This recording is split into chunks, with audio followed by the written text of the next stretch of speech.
Hello, my Tubies and my Teletubbies. Today we're going to be talking about how narcissists set you up and think that they're so slick. I just got home from work not too long ago, and I'm looking at divorce court. And as I look at this, and I'm looking at how this character is setting up this female, it's just too much. Anyway, I'm going to play this so we can listen to it together, and I'm going to pause and, she said, this is going to be she said, they said, I said. So it's like, anyway, here we go. Divorce court. I want the judge to help give us some clarity on, where our relationship is going, because I just kind of feel like we run around in circles. We're in an open relationship, which means by Rachel's standards, because she's the one that sets the rules for the open relationship. Yeah, right. The point that everything changed in my relationship is when I found out that he was dealing with one of his exes. Rachel, I want you to support me. I want you to understand that what I'm asking from you is not to be underneath me, it's to be beside me. Corey, I want you to pay more attention to me, baby. Divorce court is now in session. The Honorable Judge Lynn Toller. Now, the way he started off, he was saying, I don't want you beneath me. I want you beside me. Yeah, okay. Let's see if you agree with this after hearing where this guy is coming from. And I am just so impressed with the judge, how she could see straight through all his Maybelline. This is just it's too much. It's too good to be real. I had to just share this with you. Presiding. Good day, ladies and gentlemen. I'm here with Rachel Young and Corey Smith-Joyce. The two of you are here on one of my favorite things, and before your vows. You've come here, you love each other, there's been a proposal, you got your marriage license, but you're not really sure, so you came before me. You gave me your compatibility test and your license with permission to tear it up. Should I think your union is ill-advised? Ms. Young, I'm going to start with you. Why are you here? You love him, you want to be with him, but why are you here? Yes, Your Honor. Corey and I met online, and we really hit it off. He had everything that, I thought I wanted in a man. Good job, his own place, his own car. He basically appeared like he had his life set up. I was looking for somebody who was more on my level. Right. Financially. And he was. He appeared to be so. Mm-hmm. Did he have that information on the website, or is that? Yeah. Oh, okay, like it was like a dating site where you fill out the stuff, and he had all the. Well, what did he say he was doing for a living? Your Honor, he said he was an accountant. Is he? No. Wow. What did he say? He said he had his bachelor's. Does he? No. What else did he say? Had his own house. Does he? No. Where was he living? With his mom. And how about a car? Did he have one? No. Yeah, he said he had one, but he didn't. Mr. Smith-Joyce? Now, my thing is, you started the relationship off with lies. You said you had your own house. You said you had an accounting job. You said you had a car. You said you had this. And it all turns out that everything that he said he has absolutely nothing. She was looking for someone who is on her level, someone who is her equal. So she, oh man, first of all, like I said, I feel like I'm very special because I have something that most women don't have. You see? So when a guy is with me, he's getting something that most men don't get. A woman with common sense. A woman with consistency. Do you know how hard it is to find a woman with common sense? Because common sense would have told me, if he started out the gate with a bunch of lies like that, I'm done with this clown. I'm done. But let's see how she handled it. And keep in mind, she's an ITT worker. She's getting a pretty penny being an ITT engineer. An ITT engineer makes damn good money. To be with this clown who don't have no job, well, he didn't have no job when she met him, no car, don't have his own place, living with his mama. Not that I frown on all of that, but if you're not married, but come on. You came out the gate with a bunch of lies. Common sense? Told you, most women don't have it. Is all that accurate? It's accurate, but I have my own reasons for it. Well, tell me what they are. Well, when I had a job in an accounting department, working at a hospital, and I ended up losing that job. Everyone was let go. The hospital shut down altogether. So I was at a low point in my life. You know, I had just gotten back a job working in security. I had a house. I had a car. You know, I had a good job. So you just say you didn't go back in and just fill out the information again. Right. You just left it where it was. Left it where it was. And when she first contacted you, did you lead her to believe that all things were still as they were? I did. Yeah. For how long? So now you see, when she had contacted him, he said that he had all of those things, which I don't believe he did, because he doesn't seem too bright, not to me. But anyway, he said those are the things that he had, and he just didn't change it on his profile. So now when she spoke with him, and she was speaking with him about all this, he had an opportunity to come clean right then and there. You see, a woman with common sense would say, you know what? You had the opportunity to be honest with me, and you chose not to. So that right there shows me that I can't trust you, because who can trust a liar? I mean, really. Before she figured it out? Maybe a couple of months. A couple of months? How'd you figure it out? Well, I figured out he lived with his mom because he kept muting the conversations midway on the phone. And one day I just kind of, was like, what's going on? And he wouldn't tell me. I actually didn't figure it out that he lived with his mom until I started trying to come and see him. He lived in Houston, I lived in St. Louis. So when he wouldn't come see me after the first visit, I started trying to come and see him down in Houston, and he's like, no, it's never a good time. And then finally he told me, okay, well, you can come, but we got to get a hotel room, and we got to get a rental car. Come see me. That was never an option. Did the lies fall away one at a time, or yes. once you got to it, it just all fell away together? No, it fell. They you had to find out each one on its own. Yes. Is that true? You didn't just say, well, look, here's my situation. I am living with No, we had a family. conversation where I laid it all bare. I did. Did you have to catch him? I caught him in each one of his lies. How did you catch him in a lie about the job? About the job? Well, he was going on an interview for a waste management job. And I'm like, why are you doing that? Why, if you already got a job as an accountant, why are you going into waste management? And that's when he finally told me the truth. Oh, well, I don't have a job. Okay. How about the car? I found out about the car when I tried to come and visit him. And he's like, well, we got to rent a car. We got to get a hotel room. And I'm like, why do we got to rent a car? You got a car. All right, got it. Mr. Smith-Joyce, did it seem to be a relationship killer initially when she found out that certain things weren't true about you? A relationship killer? No. Did she walk away? Was she angry? How did she she was angry, of course, but it wasn't. I believe that at that point we were, we obviously very cared about each other, a lot. So it wasn't. Maybe she felt like it wasn't worth throwing away because I was a decent guy. Okay. You say you helped him upgrade his. So my question is, how the hell do you consider this a decent guy when he started out, he's a liar? He's not a decent guy. How many of us, let me see by a show of hands, can trust a liar? You can't trust no goddamn liar. Where the hell was he decent at? I don't understand also why she had to come down to see him, because she said it was too hard for him to come to her, and so she took it on herself to go do the traveling. Again, tell me, when have you ever seen a cat chasing a dog?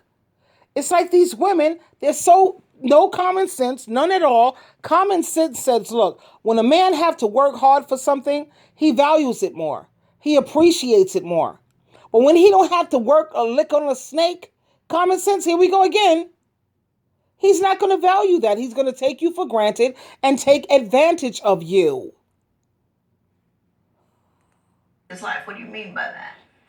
So I got him jobs, great jobs. One, he's still working today. I helped him get a car. I co-signed for his car, helped him with his down payment, brand new car.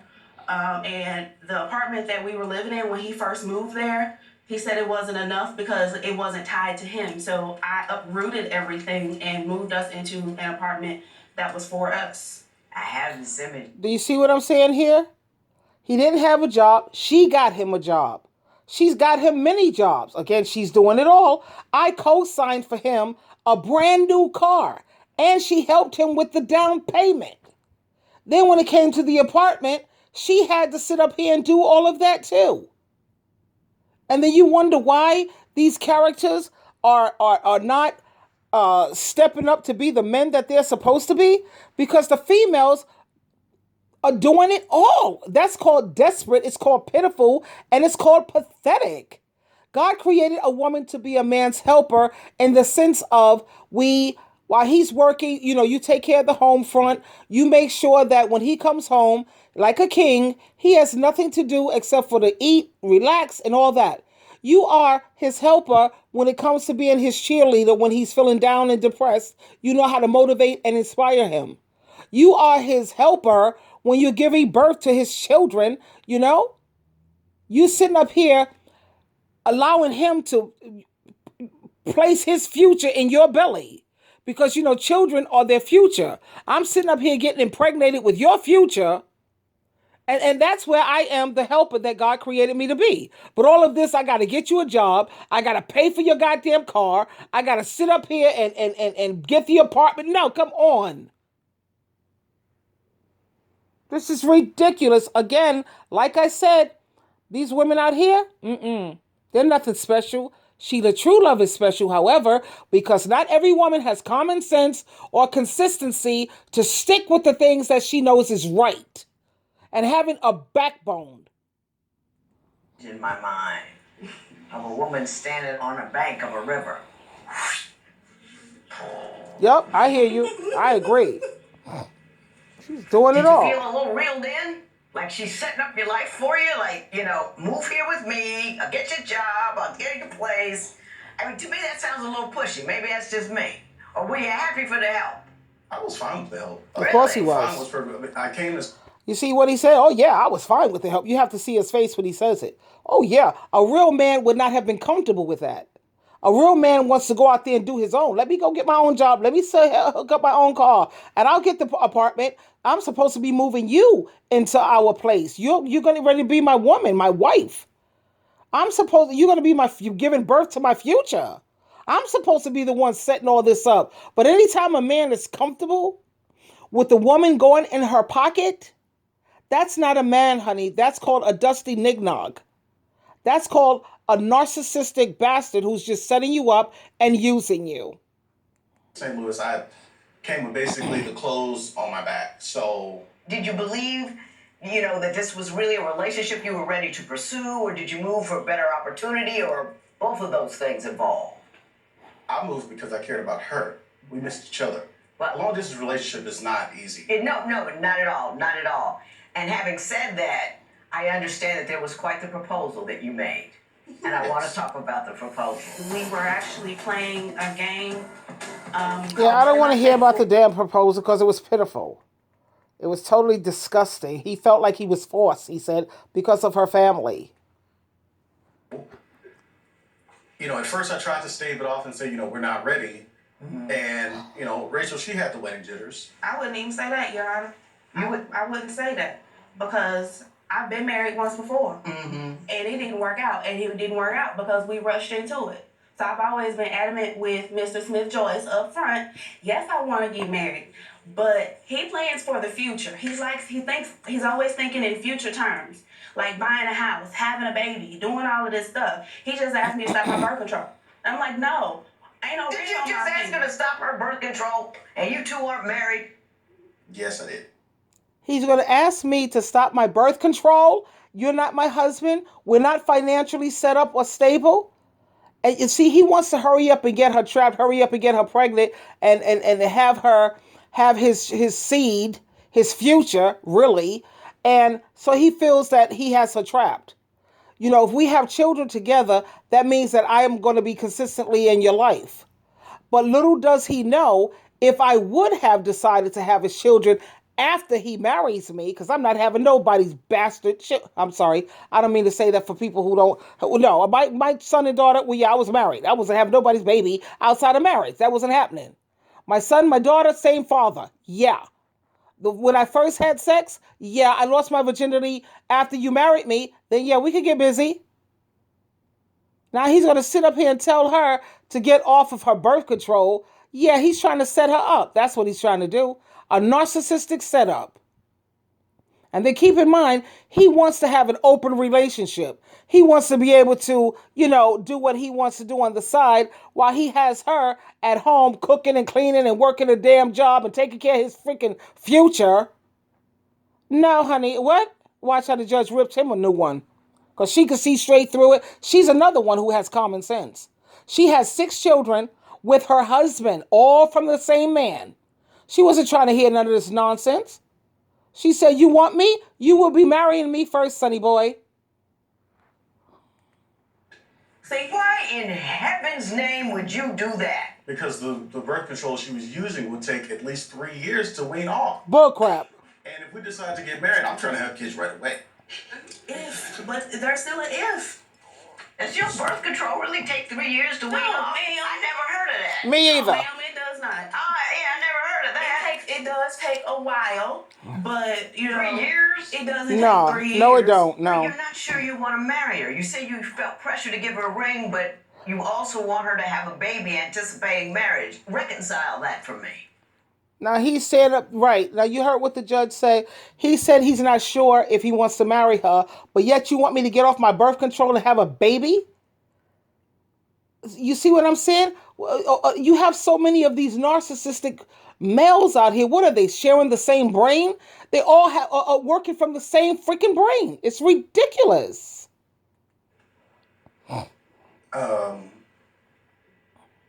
Ideally, yes.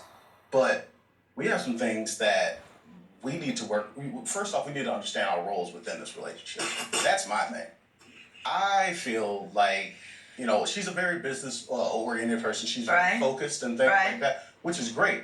But when you're trying to have a family and be married and things like that, and you're working 60 hours a week, it kind of, things are going to start. Yeah. I don't want to hear his crap. Sure what you're telling me. So my thing is that he said that he wants her to put the family first. You're working 60 hours a week. What time are you going to have for having a baby and taking care of a baby? You know what? We have babysitters, sweetheart. And with me working, you working, we could possibly get a goddamn nanny. Of course, she's going to be older. She's going to be at least freaking 65 or 70. Yeah. You see? He wants to try to tie her down. I mean, she keeps the kitchen clean recently. But, I mean, when she sits in the same spot day in and day out, she has clutter everywhere from her work, her paperwork, her mail, Oh, okay. her everything. That's a lifestyle issue. That's not am I ready to be whitefish? I hate that, and I'll tell you why in a little bit. But before we get that, you do believe he's cheating on you, so we're going to find out why you believe that. Okay, let's listen up. It's between him and one of his exes. Her telling him that if he leave me for her, that she'll cook his dinner, iron his drawers, and her thong and her stilettos. Did she say that? She did. So his ex sits up here and say, if you leave me, in other words, let's just say hypothetically speaking, I will cook your dinner and I will iron your clothes in high heels and with a thong on and in silhouette heels. So this is what she's saying. These females out here these days, man, they're ridiculous. But you know what? She's going to iron his clothes and cook his dinner in her silhouette heels. But you know what she's going to be lacking? Consistency. Because she's not going to keep doing that. Especially when she's dealing with a clown like him. And she sees what he's all about. She's not going to keep doing that. She's going to start off out the gate, starting off with silhouettes and cooking the dinner in a freaking whatever the outfit she is. And after a while, he's going to get tired of looking at her flabby behind or constantly looking at the same old body, same old thing. And then he's not going to be enticed by that anymore. And then there goes the relationship. Oh, whatever. You entertaining that conversation as lines of back and forth, or did you say, I got a woman, this is it, And when we had that go away? conversation, honestly, it was a general flirt, just like I flirt with anybody else. No, it wasn't. You generally flirt like that? Yes. He honestly says he flirts with other women, and that's how he is that's disrespectful to her? Would I take a guy who sits around here and flirt like that? No, because you know what? I wouldn't do that to him. You know, I think we all flirt to some extent. Let me not lie. You know, I can be, what is flirting? Being very playful. It's when you're playful with someone else of the opposite sex somewhat. Yeah. But you know, you have to know how far to take that. Anytime some female's telling you, if you leave her, I'll do this for you and I'll do that for you. You know what? Game's over, babe. Game's over. I'm trying to tell you, I have a female that I'm with and I love her. I was trying to have you as a friend, but I see where you coming at, girlfriend. No. You, me, we're done. Because you're ready to disrespect my lady. And I can't be having that. But you think he would stand up and say something like that? Of course not. We had an open relationship. That ain't the terms of the relationship, though. Well, when you say you had an open relationship, you mean you had an open relationship with her? Yes. So you moved in her house, but you guys weren't exclusive to one another. Is that what you're telling me? Yes, Your Honor, we are. At least I am. Hang on. Let the man talk. We had an open relationship. This was understood. This has gone back since before I came here. It's been happening. This is nothing new. But you said you moved from one city to another because you knew she was the woman for you. So if you were so convinced that she was the woman for you that you changed cities, why would you have an open relationship? Because that means that's not... You see how the judge is? She has the same freaking reasoning that I have. She's the woman for you. Now watch what the girl does. She's going to explain why she said it was an open relationship, which pretty much is because he was all the way in Houston. She was someplace else, and she knew she couldn't take care of his needs or what he needed because they were so far apart. But now that you're in the same town and the same place where I am, open relationship? Oh, hell no. Because whatever you need, I'm right here, buddy boy. I'll let her tell it.